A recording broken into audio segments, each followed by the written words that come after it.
Hello दोस्तों, स्वागत है आप सभी का आपके अपने YouTube channel art with Pravinder में। आज हमारे पास ये कक्षा 8 की चित्रकला की बुक है जिसका नाम है कला सेतु। इसका बिल्कुल लास्ट पेज नंबर 72 पर अभ्यास के लिए हमें ये 10 प्रश्न दिए गए हैं जिनको आज हम हल करेंगे। ये सभी के सभी प्रश्न वृत्त से संबंधित है। इनको अच्छे से हल करने के लिए मैंने इनको 2 अलग अलग कैटेगरीज में डिवाइड किया है। एक कैटेगरी वो होगी जिसके अंदर वृत्त हमें दिया गया है और वृत्त के अंदर अलग अलग आकृतियां बनानी है। जैसे किसी वृत्त के अंदर त्रिभुज बनानी है, किसी के अंदर वर्ग बनाना है और किसी के अंदर पंचभुज या फिर षटभुज। और दूसरा हिस्सा वो होगा जिसके अंदर अलग अलग आकृतियां दी गई हैं और उनके अंदर या फिर बाहर हमने वृत्त बनाना है। तो आज की इस वीडियो में हम वो सवाल करेंगे जिनके अंदर वृत्त हमें दिया गया है और वृत्त के अंदर अलग अलग आकृतियां बनाने के लिए कहा जाएगा। सबसे पहले हम शुरुआत करते हैं प्रश्न नंबर 8 से। इसमें कहा गया है कि 80 मिलीमीटर व्यास का वृत्त खींचो। अगर हमें पता है कि 80 मिलीमीटर कितना होता है तो इस प्रश्न को हम आराम से कर सकते हैं। तो सबसे पहले हम देख लेते हैं कि 80 मिलीमीटर होता कितना है। ये हमारे पास स्केल है और स्केल के अंदर हमें यह पता है कि 0 से लेकर 1 सेंटीमीटर है ये, और 1 से लेकर 2 तक ये 1-1 सेंटीमीटर के हिस्से होते हैं। अब इस 1 सेंटीमीटर के अंदर अगर आप ये ध्यान से देखोगे तो ये 10 छोटे छोटे निशान होते हैं। अगर मैं इनको अच्छे से दिखाऊं तो यहाँ आप आराम से देख सकते हैं कि ये 0 से लेकर और 1 के बीच में छोटे छोटे ये 10 निशान हैं। तो ये सारे के सारे निशान मिलीमीटर के होते हैं। तो इसका मतलब ये हुआ कि 1 सेंटीमीटर के अंदर 10 मिलीमीटर होते हैं।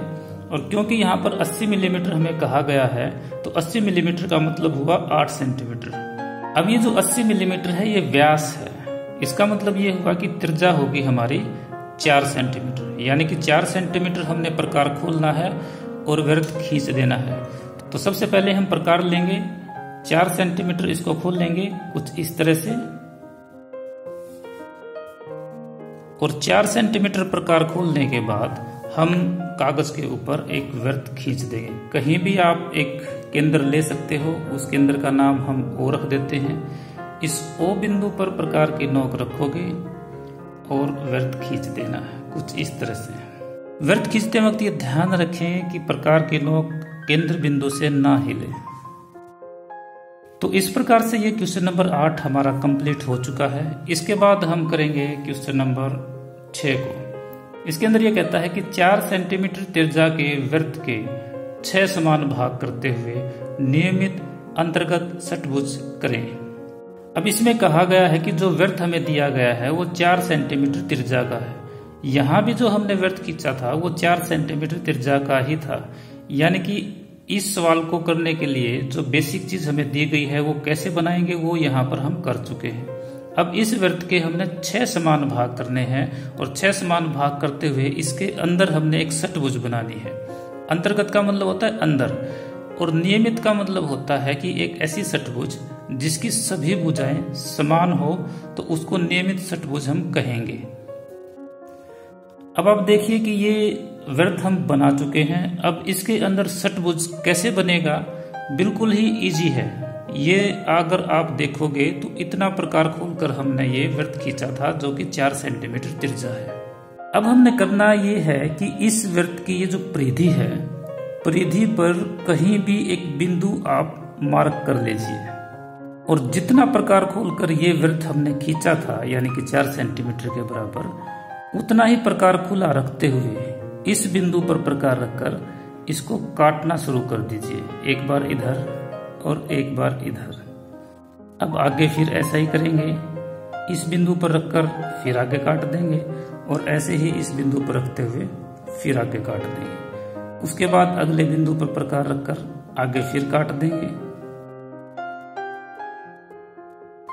और इस प्रकार से अगर ये आप देखोगे तो ये इक्वल होगा।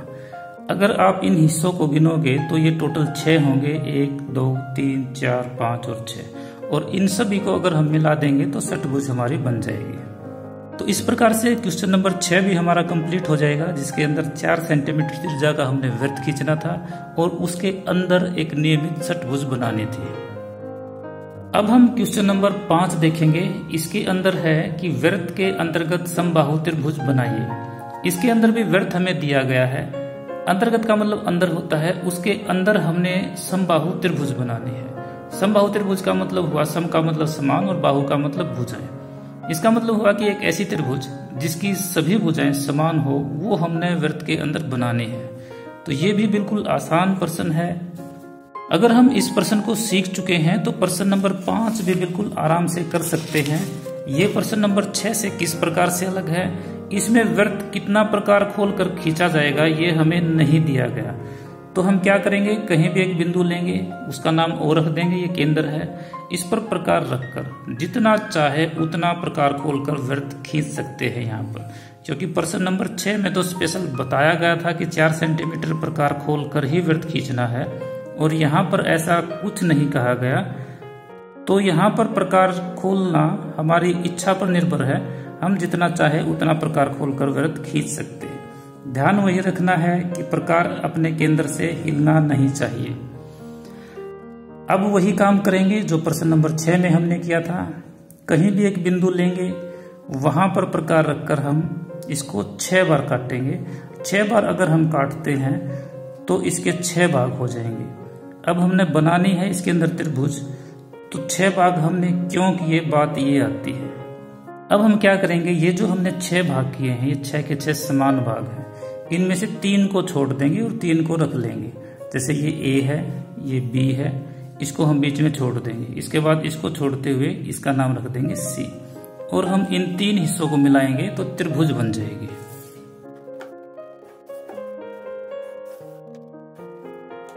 इन बिंदुओं के भी हम नाम दे सकते हैं अगर आप चाहो तो।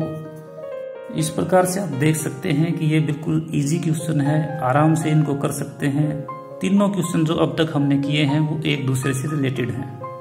अब अगला प्रश्न हम देख लेते हैं। इसके अंदर हम करेंगे अब प्रश्न नंबर 1 को। 6 हम कर चुके हैं, 5 हम कर चुके हैं, अब प्रश्न नंबर 1 करेंगे। वृत्त को 4 समान भागों में बांटो। बिल्कुल आसान सा प्रश्न है, इसको भी देख लेते हैं कैसे करेंगे। सबसे पहले हम एक बिंदु लेंगे, बिंदु का नाम ओ रखेंगे। ओ पर प्रकार रखकर जितनी इच्छा है हमारी उतना प्रकार खोलकर एक वृत्त खींच देंगे। अब इसके 4 समान भाग करने के लिए हम इस स्केल को वृत्त का जो केंद्र है उस पर रखते हुए एक व्यास खींचेंगे। बिंदुदार हम ये लाइन खींच देते हैं। ये जो व्यास होगा ये वृत्त को 2 हिस्सों में बांटेगा, और ये जो दोनों हिस्से हैं, ऊपर वाला और नीचे वाला, दोनों समान भाग होंगे। तो इस प्रकार से ये जो वृत्त है ये 2 समान भागों में बंट चुका है। हमने इसको 4 समान भागों में बांटना है। तो उसके लिए हम क्या करेंगे, ये जो केंद्र है इस केंद्र पर 90 डिग्री का कोण बनाएंगे। ये काम आप डी के द्वारा भी कर सकते हो और प्रकार के द्वारा भी। तो मैंने यहाँ पर केंद्र पर डी रखी, और जो ये 90 डिग्री का कोण है यहाँ पर एक मार्क लगा दिया। स्केल की सहायता से इस मार्क को मैं यहाँ केंद्र से मिला दूंगा, और ये लाइन हम बाहर नहीं खींचेंगे, सिर्फ वृत्त के अंदर ही खींचेंगे। इस प्रकार से आप देखोगे कि वृत्त के अंदर हमने 2 व्यास खींचे हैं। एक का नाम हम AC रख देते हैं और दूसरे का नाम BD। इन 2 व्यास के द्वारा ये जो वृत्त है ये 4 समान भागों में बंट चुका है। इसके अलावा अगर इस प्रश्न में ये कहता है कि वृत्त के अंदर एक वर्ग खींचिए, तो वर्ग खींचने के लिए भी यही हमने करना होता है। अगर हम इन चारों किनारों को, इसको, इसको, इसको और इसको, इनको आपस में मिला देते हैं तो ये वर्ग बन जाएगा। परंतु चूंकि इस प्रश्न में वर्ग बनाने के लिए नहीं कहा गया, सिर्फ 4 भाग करने के लिए कहा गया है, तो ये इतना ही करना है हमें। और अगर वर्ग बनाने के लिए कहता है तभी हमने इनको मिलाना है। इसके बाद हम प्रश्न नंबर 3 हल करेंगे। 1 हम कर चुके हैं। 3 के अंदर ये कहता है कि नियमित बहुभुज की 2 भुजाएं 120 डिग्री पर खड़ी है। उसे पूरा करते हुए वृत्त के अंतर्गत यानी कि उसके अंदर हमने करना है। यानी कि इस बहुभुज को, नियमित बहुभुज जो कि 120 डिग्री कोण से बनेगी, वो बहुभुज वृत्त के अंदर हमने बनानी है। बिल्कुल आसान प्रश्न है, आइए शुरू करते हैं। सबसे पहले हम 2 भुजाएं लेंगे। भुजाओं की लंबाई इसने नहीं दी गई है, तो भुजा आप जितनी चाहो उतनी ले सकते हो। तो एक भुजा में ये ले लेता हूं, इसकी पैमाइश मैंने नहीं की, जितनी चाहो उतना ले सकते हैं। दूसरी भुजा इसके साथ 120 डिग्री का कोण बनाती है। तो हम क्या करेंगे, इस किनारे पर डी रखेंगे डी की मदद से इस किनारे पर 120 डिग्री का कोण मैं बनाऊंगा। 120 डिग्री के कोण के ऊपर ये निशान हम लगा देंगे और इसको इस किनारे से मिला देंगे। अब ये जो दूसरी भुजा है ये इसके बराबर हम रखेंगे। अगर इससे बड़ी होती है तो हम उसको हटा देंगे। अब हम इन तीनों शीर्षों के नाम लिख देंगे, ए, बी और सी, और साथ में इनके बीच में जो कोण है 120 डिग्री का वो भी लिख देते हैं। इस प्रश्न के अंदर ये जो दी गई है बातें कि दो भुजाएं हैं और उनके बीच का कोण दिया गया है हमें, तो ये एक ऐसी विधि है जिसके द्वारा कोई भी बहुभुज आप बना सकते हैं। इसके अंदर करना क्या होता है कि दो भुजाएं हमें दी गई होती हैं, उन दो भुजाओं के बीच में जो कोण होता है वो हमें दिया गया होता है। अब पंचभुज का हमें पता है कि पंचभुज का जो प्रत्येक कोण है वो 108 डिग्री का होता है। षटभुज का कोण होता है 120 डिग्री का। ऐसे ही सप्तभुज का जो कोण होता है वो डेसिमल में होता है, तो वो हमें नहीं दिया जाता। और अष्टभुज का जो कोण होता है वो 135 डिग्री का होता है। अगर इन दोनों भुजाओं के अंदर 108 डिग्री का हम कोण बनाएं तो पंचभुज बनेगी हमेशा। 120 डिग्री का कोण बनाएंगे तो हमेशा षटभुज बनेगी, और 135 डिग्री का कोण बनाएंगे तो हमेशा अष्टभुज बनेगी। हमने करना क्या होता है कि इन दोनों भुजाओं का आधा करना होता है प्रकार के द्वारा, और आधा करने के बाद ये जहां पर मिलती है वहां प्रकार रखकर हमने एक वृत्त खींच लेना होता है। तो इस प्रश्न में भी हम यही करेंगे। सबसे पहले बी बिंदु पर प्रकार रखते हैं और आधे से ज्यादा खोल लेंगे। उम्मीद करता हूं कि रेखाखंड का आधा कैसे किया जाता है ये आप लोगों को पता होगा, तो इसका हम आधा कर देते हैं। एक चाप इस भुजा के लिए लगा लेता हूं मैं, और दूसरी चाप यही चाप मैं आगे बढ़ाते हुए दूसरी भुजा के लिए भी लगा लेता हूं। अब सी बिंदु पर प्रकार रखकर मैं इसको काटता हूं तो ये बीसी रेखाखंड का आधा करेगी, और ए बिंदु पर प्रकार रखकर अगर मैं इसको काटता हूं तो ये ए बी भुजा का आधा कर देंगे। अब स्केल लेकर मैं इन बिंदुओं को, एक बिंदु ये होगा, एक बिंदु ये होगा, इनको मिला देता हूं। इसी प्रकार दूसरी चाप के बिंदुओं को भी मिला देते हैं। तो इस तरह से हमने ए बी रेखाखंड और बी सी रेखाखंड, जो हमारी नियमित बहुभुज होगी उसकी दो भुजाएं थी, उनका आधा हमने कर दिया है। और ये यहाँ पर मान लेते हैं कि ये ओ बिंदु है, इस पर आकर मिल जाते हैं। इस बिंदु का नाम एम रख देते हैं, इसका नाम एन रख देते हैं। तो ओ बिंदु एक तरह से वृत्त का केंद्र है, यहाँ प्रकार रखेंगे और वृत्त खींच देंगे।